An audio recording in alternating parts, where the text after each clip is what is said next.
The ocean can look empty from above, a flat blue surface, a line of wind, a horizon with no walls, no roads, and no obvious sign of life. But beneath that surface, the largest animal ever known is searching for something almost invisible. A blue whale can be longer than a city bus. Its heart can be compared to the size of a small car. Its tongue alone can weigh more than many land animals. But none of that size gives it control over the ocean, because the giant does not survive by overpowering great prey. It survives by finding the smallest. In this world, size is not power, unless food gathers in the right place, at the right time, in the right density. And for the blue whale, the entire ocean becomes a test of one rule. The largest body on Earth is ruled by one of the smallest meals in the sea. Far out in cold feeding waters, the season is beginning to change. Light returns to the surface. Winds stir the upper ocean. Nutrients rise from deeper water. And where the water becomes rich, tiny life begins to multiply. First comes the bloom, then come the swarms. Krill gather in moving clouds, each animal small enough to disappear in a human hand. To most hunters, one krill is almost nothing. To a blue whale, millions of them together are a temporary kingdom. The whale rises through the water slowly at first. Its body is too large for sudden mistakes. Every movement has a cost. Every dive uses oxygen. Every turn spends energy that must be earned back. A smaller predator can chase one fish, miss, and try again. A blue whale cannot afford to hunt like that. Its prey is tiny. Its body is enormous. Its feeding strategy must solve a problem no land animal has ever faced. How does a giant eat enough when every individual meal is almost weightless? The answer is not speed alone, it is timing. The whale descends below a patch of krill and turns upward. Its mouth opens wide. The lower jaw drops. The throat expands. For a few seconds, the whale becomes a moving net of muscle, water, and force. It lunges into the swarm. A wall of seawater floods into its mouth. The whale does not bite. It does not chew. It does not tear. Instead, it captures an entire piece of the ocean. Then the real feeding begins. The whale closes its mouth and pushes water outward. Inside its upper jaw hang plates of baleen, fringed like a curtain of stiff hair. Water escapes. Krill remain trapped. What looked like empty blue water becomes food. One mouthful can change the balance of a dive. But only if the krill are dense enough. This is the hidden weakness of the largest animal on Earth. A blue whale is not built to feed everywhere. It is built to feed where the ocean has already done the work. The sea must concentrate the prey first. Currents must gather them. Cold water must feed them. The season must hold them in place long enough for the whale to arrive. Without that, the giant swims through a desert. At the surface, the whale exhales. The blow rises like a white column above the water. For a moment, the ocean reveals the size of the animal beneath it. Then the back appears, a long blue-gray ridge. A small dorsal fin, almost too modest for such a body. Then the whale sinks again, leaving only widening circles behind. This is not a hunter that dominates by constant attack. This is a hunter that waits for the ocean to become profitable. And the feeding ground is not empty anymore. Other animals know the same signal. Seabirds gather above the water. Fish move below them. Smaller whales search nearby. The krill swarm has become a resource, and every resource creates pressure. The blue whale has no teeth to defend it. No claws. No pack, no territory it can hold. Its advantage is scale. It can travel farther than most animals. It can store energy in a body built for distance. It can turn a short season of abundance into fuel for months of movement, but scale also creates dependency. A body this large cannot live on scattered scraps. It needs concentration. It needs the ocean to gather the smallest prey into a form big enough for a giant. Again, the whale dives. This time, the krill are deeper. The surface gives no sign of them. Only the whale's body knows the pattern. The depth, the angle, the slow tightening of the dive below, the light fades. Pressure increases. The giant becomes a shadow moving through colder water. A feeding lunge is not effortless. When the whale opens its mouth, drag increases suddenly. The body slows. The throat pouch expands with an enormous load of water. The whale spends energy in a single massive action. If the prey patch is thin, the lunge is a loss. If the patch is dense, the lunge is worth it. This is the economy of the blue whale. Not violence, not domination, calculation written into the body. The whale must choose when to open its mouth. Too early, and it takes mostly water. Too late, and the krill cloud breaks apart. Too often, and oxygen runs low before the dive has paid for itself. In the deep blue, the giant rolls slightly, adjusting its angle. Krill are not passive dust. They move. They scatter. They rise and fall with light. They collect in layers, then loosen as conditions change. The smallest prey is also a moving target. The whale lunges again. This time the swarm is thick. The mouth opens. The body surges. A living cloud vanishes into the mouth of the largest predator on Earth. For a few seconds, the system works perfectly. Tiny bodies become energy. Energy becomes distance. Distance becomes survival. But the season does not stand still. Above the feeding ground, the wind shifts.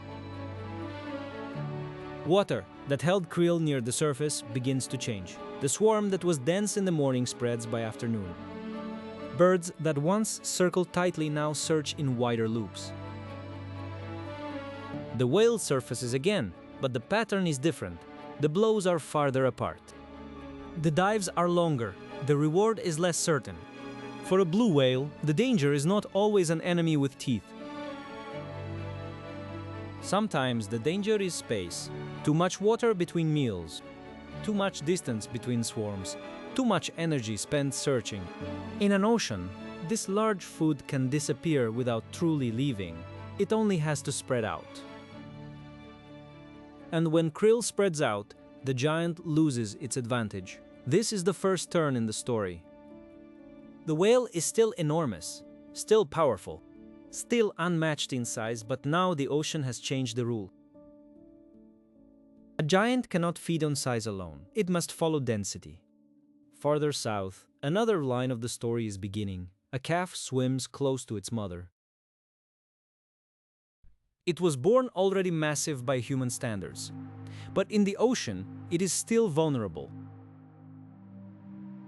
It does not yet know the roots. It cannot feed like an adult. It depends on milk, on protection, and on the long decisions of its mother. For the mother, the calf changes everything. Every dive is now part of a larger cost. Every migration is no longer only about her own body. Every feeding season must support not just survival, but the growth of the next generation. The calf rises awkwardly beside her. Its breathing is still a rhythm it must master. Its body is built for a life of distance, but that life has only begun. The mother cannot teach by instruction. She teaches by movement, where to travel, when to surface, how long to stay near feeding grounds, when the season is giving enough, and when it is time to move. In the open ocean, knowledge is not a map. It is a pattern inherited through following. The calf stays close. Around them, the feeding ground continues to shift. The krill patch that fed the mother earlier is no longer enough. The whale must search again. Her size lets her travel, but the calf limits her choices. Too fast, and the calf falls behind. Too long underwater, and the calf waits exposed at the surface. Too little food, and the mother's reserves begin to carry more of the burden. This is the price of being the largest animal in a moving world. Even a giant must answer to timing. The next dive is shallow. The whale does not vanish into the deep this time. She moves beneath the surface, tracking a thinner band of prey. The calf follows above, learning the shape of the hunt without yet joining it. Below, the adult turns, the mouth opens. The lunge is smaller than before, less water, less krill, less reward. But survival is built from imperfect attempts. Not every feeding run is a feast. Not every swarm is dense. Not every dive changes the day. The whale surfaces. The calf appears beside her. For now, the line continues. But the feeding season is a narrow window. When the richest waters begin to empty, the whale must carry her energy elsewhere. Blue whales are animals of distance. Their lives are not centered on one fixed territory. They follow productivity. They follow temperature. They follow the seasonal rise and fall of prey. The ocean does not give them a kingdom with borders. It gives them temporary rooms of abundance. And when a room closes, the giant must leave. Days pass. The feeding ground becomes quieter. The birds are fewer. The krill scatter deeper. The surface looks empty again. The whale still moves through the same water, but the world beneath her has changed. This is the second turn. The territory has not vanished. The resource has. And without the resource, even the greatest animal in the ocean cannot stay. The mother and calf begin to move. The journey is not dramatic from above. No road, no landmark, no visible gate opening in the sea. Only a massive body swimming through blue distance, carrying the result of everything it managed to eat. For the calf, the root is part of its inheritance. For the mother, the root is a test of stored energy. The krill season has written itself into her body. Every successful lunge now matters. Every dense patch becomes fuel for travel. Every missed opportunity becomes weight she cannot carry. This is why the smallest prey shapes the largest life. Krill determines when blue whales gather. Krill determines how long they can feed. Krill determines how much energy a mother can carry into migration. Krill helps decide whether a calf begins life with enough strength to follow. The ocean's giants are tied to the ocean's smallest swarms, and that connection reaches beyond the whale. When blue whales feed, they move nutrients through the sea. When they travel, they connect distant waters. When they return to feeding grounds, they become part of the cycle that keeps the system turning. The giant is not separate from the small life beneath it. It is built from it.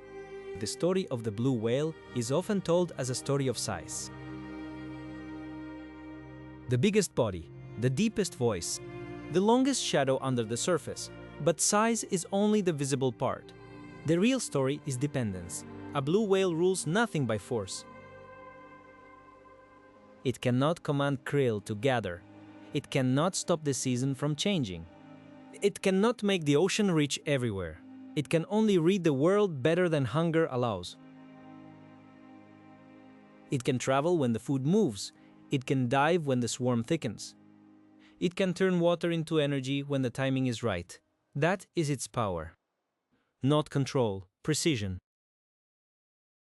Near the end of the feeding season, the whale surfaces one more time in cold water. The blow rises, catches the light, and disappears. The calf surfaces beside her, smaller but stronger than before. The balance has changed. At the beginning, the giant arrived in a sea that was beginning to fill with tiny life. Now that abundance is thinning. The mother has gained what she could. The calf has followed the first lessons of distance. The feeding ground has given its temporary wealth, and the ocean is already rewriting the map. Nothing here is permanent. Not the swarm, not the root, not the safety of a calf beside its mother. But for now, the line continues. The largest animal on Earth slips beneath the surface, not as a ruler above the ocean, but as a creature bound to its smallest prey. In the blue whale's world, greatness is not freedom from need. Greatness is carrying that need across an entire ocean, and somewhere below the surface, where the light fades and the krill begin to gather again, the next season is already preparing the next test.